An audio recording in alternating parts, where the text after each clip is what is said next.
మాతృదేవోభవ, పితృదేవోభవ, ఆచార్య దేవోభవ. తంత్ర జ్యోతిష్యం అనేటువంటి ఈ వీడియోస్లో భాగంగా మనము తర్వాత చెప్పుకోబోయే విషయము, మనకు జ్యోతిశాస్త్రంలో ఉన్నటువంటి 27 నక్షత్రాలు సంబంధించి ప్రతి నక్షత్రానికి సంపత్తార వివరం మనం మాట్లాడుకుంటాం. సంపత్తార అంటే నక్షత్రానికి ఏ నక్షత్రమైనా పర్వాలేదు, తర్వాత వచ్చే నక్షత్రమే, వెంటనే వచ్చే నక్షత్రమే సంపత్తార అవుతుంది. సంపత్తార అంటే సంపదను ఇచ్చేది, మన యొక్క ఆర్థిక సమస్యలను తీర్చేది, మనకు కావాల్సిన లిక్విడ్ క్యాష్ని ఫ్లోటింగ్ చేసేటువంటి నక్షత్రమే సంపత్తార. అంటే ఇప్పుడు నక్షత్రం, మీ నక్షత్రం ఏదైనా కావచ్చు, మీ నక్షత్రం తర్వాత వచ్చే నక్షత్రం, వెంటనే వచ్చే నక్షత్రమే మీకు డబ్బులు ఇస్తుంది అనమాట. కాబట్టి ఈ 27 నక్షత్రాలకు సంపత్తారాలు ఏంటి, ఆ సంపత్తారాలకు సంబంధించినటువంటి చిహ్నాలు ఏంటి, మరి వాటికి సంబంధించిన దైవికమైనటువంటి దేవత వివరాలు ఏంటి, మనము ఈ వీడియోలో తెలుసుకుంటాం. ఇప్పుడు మొట్టమొదటిది అశ్విని నక్షత్రం. అశ్విని నక్షత్రానికి సంపత్తార భరణి నక్షత్రం అవుతుంది. భరణి నక్షత్రము మనకు ఇక్కడ ఏనుగు అనేటువంటి ఒక జంతువును సూచిస్తుంది. మరి ఈ భరణి నక్షత్రానికి శుక్రుడు అధిపతి. కాబట్టి ఈ శుక్రుడు అధిపతి అంటే ఇక్కడ మనకు కామాఖ్య అమ్మవారి యొక్క ఆరాధన చాలా అద్భుతంగా ఉంటుంది. ఎవరికి? అశ్విని నక్షత్రం వాళ్ళకు. జంతువుల్లో వచ్చేకడికి ఏనుగు.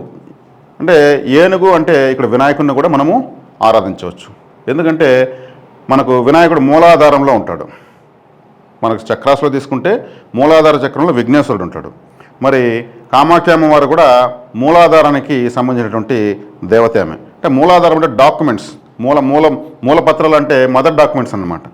కాబట్టి ఇక్కడ మనం కామాఖ్య అమ్మవారిని ఆరాధించవచ్చు, విఘ్నేశ్వరుని ఆరాధించవచ్చు.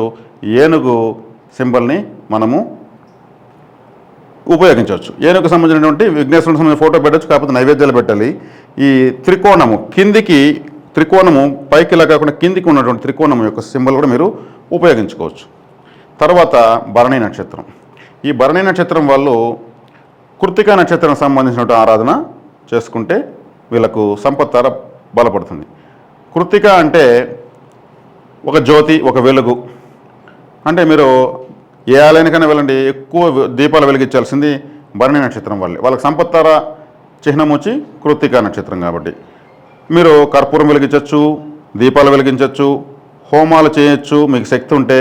లేదా హోమాలు జరుగుతున్న ప్రదేశంలో మీరు ఎక్కువసేపు కూర్చోవడం వల్ల మీకు సంపత్తార యొక్క ఎనర్జీ లెవెల్స్ ఎక్కువగా మీకు సంప్రాప్తిస్తాయన్నమాట. కాబట్టి కృత్తికా నక్షత్రం సంబంధించిన వాళ్ళు ఎక్కువగా దీపాలు వెలిగించడం పెట్టుకోవచ్చు. ఇది ఆరాధన విషయంగా.